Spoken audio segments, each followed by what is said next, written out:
What happens when an app promises to fix online dating, but slowly becomes part of the same problem?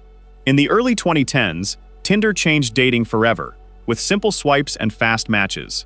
Then came Bumble, created by former Tinder executive Whitney Wolfe Herd. Bumble promised something safer and more respectful, where women made the first move.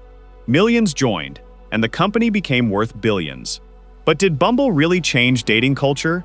Or did it slowly become another swipe app chasing trends and profits? Subscribe to Collapse Files and like this video as we uncover Bumble's rise, identity crisis, and the values it may have lost along the way.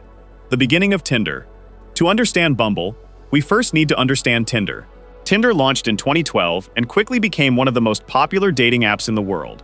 The idea was simple: swipe right if you liked someone, and swipe left if you did not.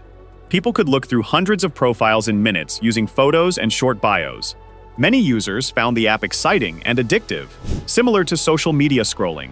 Tinder became especially popular with young adults and college students. But it also faced criticism. Many users complained about rude behavior, shallow conversations, harassment, and a culture focused mostly on casual relationships. The woman who helped build Tinder. One of the early employees at Tinder was Whitney Wolfe Herd. She helped promote Tinder to young people, especially on college campuses, and played an important role in the app's early growth. But problems inside the company soon became public. In 2014, Whitney left Tinder after filing a lawsuit against the company, accusing some executives of sexual harassment and discrimination. The case received huge media attention and was later settled outside court for compensation. After leaving Tinder, many people thought her tech career was over. Instead, she decided to create a new dating app that would directly compete with Tinder itself. The birth of Bumble. In late 2014, Bumble officially launched. The app looked very similar to Tinder, and the swipe system was almost the same. But Bumble introduced one big rule that made it different. In heterosexual matches, only women could send the first message. If they did not message within 24 hours, the match would disappear. Bumble said this idea could reduce harassment and help create more respectful conversations. Many users liked it, especially women who felt more in control. The app was marketed as safer, more mature, and more empowering. It was not trying to replace dating apps, but to improve them. Bumble's smart marketing strategy. Bumble understood something important. Many people were getting tired of toxic behavior on dating apps like Tinder. So Bumble built its brand around positivity, confidence, and women's empowerment. Its ads focused less on casual dating and more on healthy relationships, respectful communication, safe interactions, and independence. The company also grew beyond dating. It added Bumble BFF for finding friends and Bumble Biz for professional networking. This made Bumble feel bigger than just a dating app. It wanted to be a full social connection platform. For a long time, people saw it as a better and safer alternative to Tinder. The swipe system never really changed. But behind the marketing, many people noticed something important about Bumble. It still used the same basic system as Tinder: swiping, fast choices, and judging people mainly by photos. Even if the brand felt different, the experience often felt the same. Users still made quick decisions in seconds. Many conversations still ended quickly, or never started at all. Over time, people started asking a real question: can a dating app truly build healthy relationships when everything is based on speed and appearance? This became Bumble's big contradiction. It spoke against toxic dating culture, but still relied on the same system underneath. Dating apps became addictive. Around the late 2010s, many people started feeling tired of dating apps like Tinder and Bumble. Users talked about endless swiping, ghosting, fake profiles, shallow chats, and a lack of real connections. Many even called it dating app fatigue. The problem was not just one app. The whole industry was facing it. These apps were built to keep people active for longer, because more time on the app meant more chances to sell premium features. This created a strange conflict. A dating app succeeds when people find love and leave, but companies earn more when users keep coming back. This tension affected Bumble too. Bumble goes public. In 2021, Bumble became a public company through an IPO. The launch was big and widely discussed. Its founder, Whitney Wolfe Herd, became one of the youngest female CEOs to take a company public in the United States.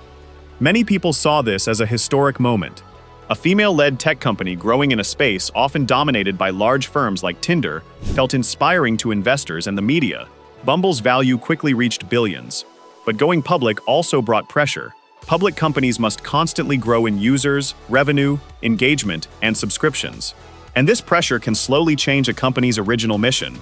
Bumble slowly became more like Tinder. As competition increased, Bumble slowly added more features similar to other dating apps like Tinder.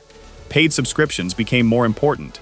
Users could pay for better visibility, more swipes, advanced filters, seeing who liked them, and extra boosts. This was normal in the industry, but some users felt Bumble was losing the simple and honest feel it once had. It started to feel less like a mission-driven app and more like a business focused on engagement. Conversations also felt similar to Tinder. Some women felt tired of always starting chats, and many users still struggled to find real connections. The women message first idea stayed, but deeper problems remained. The pandemic changed everything. Then came COVID-19. The pandemic changed online dating in a big way for apps like Tinder and Bumble. People stayed inside for months, so many turned to dating apps because they had fewer ways to meet in real life. Apps also added video calls and virtual dating features. After the pandemic, things shifted again. Many users became more careful in choosing relationships, while others felt tired from too much online talking. Younger people also started changing habits. Some deleted dating apps, while others used platforms like Instagram or TikTok to meet people more naturally. Because of this, the dating app industry stopped growing as fast as before. Bumble's identity crisis. This is where Bumble faced a real challenge. What makes it different anymore compared to Tinder and other apps? Earlier, the answer was simple. Women message first, a safer feeling, and a more respectful space. But over time, other apps added similar safety tools and relationship-focused features. At the same time, Bumble became more commercial, and some users felt the branding did not fully match the real experience. People still faced ghosting, felt ignored, and were mostly judged by looks. The deeper problems of online dating did not disappear, and Bumble struggled to clearly prove it had truly solved them in a lasting way. The problem with empowerment marketing. One strong part of Bumble was its empowerment branding, but some critics said it felt like marketing feminism. The ads talked about confidence and independence, but the app still used swipe systems like Tinder. Many users felt this gap between message and real experience, especially younger people. Match Group was still dominating. Another big challenge for Bumble was competition. Tinder is owned by Match Group, a huge company that also owns apps like Hinge, OkCupid, Plenty of Fish, and Match.com. This gave them strong control in the dating world. Bumble was one of the few big independent rivals, but competing was hard. Tinder stayed globally famous, Hinge grew for serious dating, and new apps kept coming. Bumble ended up stuck in the middle, not too casual, not too serious, and less unique over time. Younger generations started changing. Generation Z started changing how they use apps like Bumble and Tinder. They wanted real, simple interactions, not endless swiping. Many preferred short videos, real-life meetings, and online communities instead of dating apps. Swipe culture felt boring and empty to them. Bumble tried adding new features and marketing ideas, but the bigger shift in user behavior was hard to stop. Because of this, interest in dating apps slowly started going down. Leadership changes and company struggles. Over time, Bumble faced leadership and business challenges. Its founder, Whitney Wolfe Herd, stepped down as CEO in 2023 and later returned in 2025. The company also dealt with slower growth and market pressure. Its stock price dropped after early success, which is common after IPO hype. Still, it felt important because the company that aimed to change online dating was now facing the same industry problems. Did Bumble actually fail? This depends on how people define success. Bumble became a large global company with millions of users. It built a strong brand and started important discussions about safety and gender in apps like Tinder. So it is not a failure, but culturally, it is more complex. It began with the goal of improving dating, yet many users later felt it became similar to other swipe apps.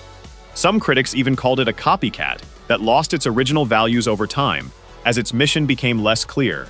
The bigger problem was never just Bumble. The story of Bumble shows a bigger tech problem. Many apps start with good goals, but pressure from investors and competition changes them. Like Tinder, they focus more on engagement than user well-being over time. Why people still use Bumble? Despite criticism, Bumble still has millions of users today. Many people have found relationships through it. and some prefer it over Tinder because of its women-first feature. The app is not disliked by everyone. Many still see it as a better dating option. But the main issue is that the difference between Bumble and Tinder is not as clear anymore. It was created to feel unique, but over time, that uniqueness slowly faded as both apps started to look more similar in how they work. The future of dating apps. The future of online dating is still unclear for apps like Bumble and Tinder. Apps are trying new ideas like AI matching, video profiles, and real-life events. People are tired of endless swiping, but still want real connection and honesty. Bumble now faces a big question. Can it bring back its original values, or will it become just another app fighting for attention in a crowded market where algorithms alone cannot create real relationships? In the end, Bumble did not completely fail. It became one of the biggest dating apps in the world and changed how many people viewed online dating. But did it truly change the system, or slowly become part of it? Bumble started with a mission to make dating feel safer and more respectful. Yet over time, many users felt it became too similar to the swipe culture it once challenged. Maybe that is the hardest part about the tech world.